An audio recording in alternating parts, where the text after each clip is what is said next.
Man disguised himself as a valet and drove off in a customer's luxury car. But he didn't do it for the money. He did it to make a video. He quickly drove the car to a planned location. His friends rushed to install hidden cameras. Then he sped off like crazy, taunting the cops while on the run.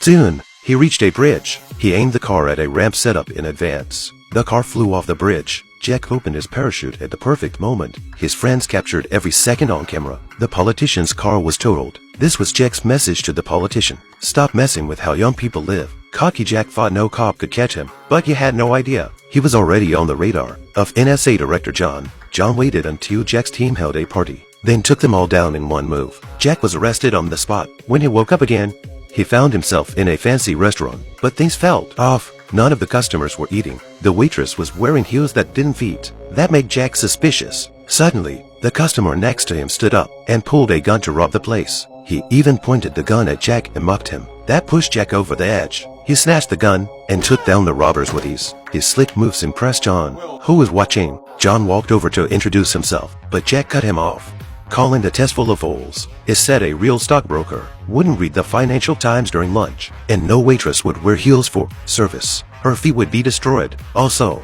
no real robber fires a gun if it's loaded with blanks. He knew from the weight of the gun that it had no bullets. John was even more impressed. Jack had passed the first test, just one more, and he could officially become an NSA agent. But Jack didn't care. He shouted that he wanted out, so John put him back to sleep. This time when Jack woke up, he was on a military plane. Everyone around him had also passed round one. Once the plane reached its destination, soldiers strapped parachutes on them and shoved them out of the plane. They hit the ground hard and dazed, so they stuck together, but soon they ran into warlord troops. Jack thought it was another setup staged by John's team, so he purposely provoked them to get disqualified faster. Instead, he got a brutal beating. Then they tied him up and took him to a base. Soon after, government forces raided the base. Jack used the chaos to escape, but the army mistook him for a warlord. A helicopter chased him relentlessly. Jack had no choice but to move fast. He dove into a pipe to hide. The chopper assumed he was dead and left. Once it was gone, Jack ran, only to be caught again by John's men.